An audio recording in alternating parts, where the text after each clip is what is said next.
Hi, I'm Laura Sarchet, the Inclusive Higher Education GA at the University of Rochester. Today we are beginning a 9-part series on self-advocacy and teaching self-advocacy skills. So our first part of the 9-part series is self-advocacy in college. Our objective for today is that you will develop your understanding of self-advocacy in the college classroom and on campus, and identify one action step for your practice. So let's talk about the journey to community, college, career readiness from the perspective of self-advocates who are in college. One college student, Emma from WCU, says that students on the autism spectrum need to learn to be independent and to not rely on their teachers and parents.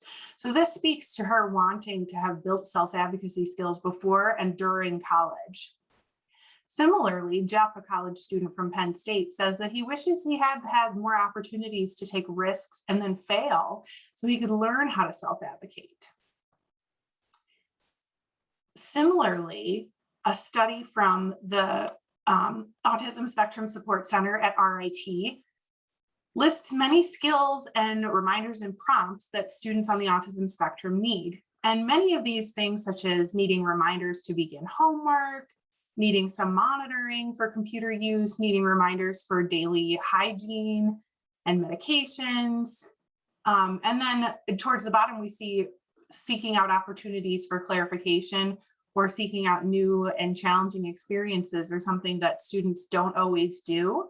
These things don't just apply to our students on the autism spectrum, they can also apply to our students who have other neurodiversities or disabilities. So this shows that there's kind of a lot of room for growth when we look at students on the college campus and how they can advocate for themselves. So some skill gaps that this study also showed in college and the workplace were that students needed to build more resiliency, more independence with self-care, self-management, self-accommodating skills, and self-advocacy. So in summary, students need to be able to answer the following questions. How does my disability affect me? What strategies work for me? And what supports do I need? So where does this bring us as college faculty and staff into the picture? So self-advocacy is a skill that students can learn, and we can be part of helping them by teaching them these subsequent skills of self-advocacy and prerequisite skills for self-advocacy. So again, emphasizing that students on the autism spectrum have room for growth in where they're participating in their transition planning. So this is something that all students have the opportunities to do, especially students with disabilities. They have official transition planning meetings as part of their individualized education plans. And it's really important for students to be involved with those so that they have a say in what their post-secondary goals look like. So knowledge of academics, vocations, adaptive behavior, self-reflection, and goal setting are all part of teaching self-advocacy. And this time in students' lives, whether they're pre-adolescents, adolescents, or college students, is really key in development for their social, emotional, and cognitive skills. And we know that direct instruction for these types of skills is successful.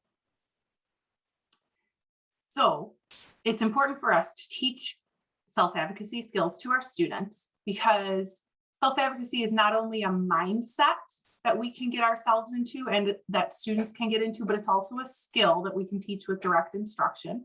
Just like we teach writing, reading, and other cognitive skills, we can teach self-advocacy skills and social, emotional, and management skills that go along with that.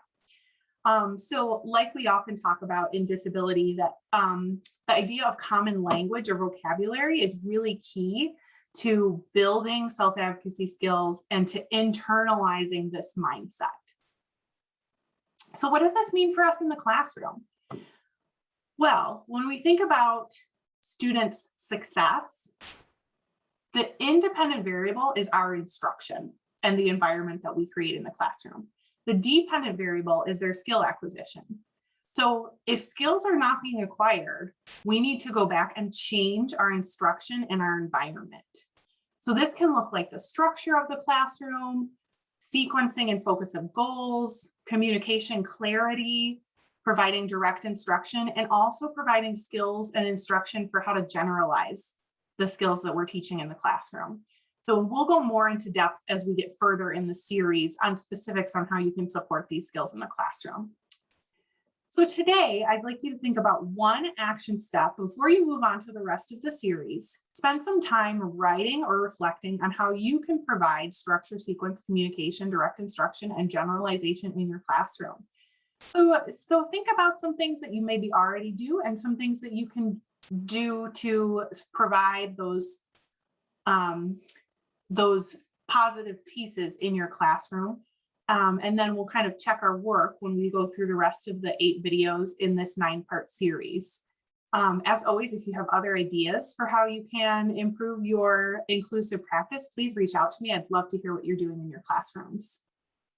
You can reach me at ihega@rochester.edu. Thank you.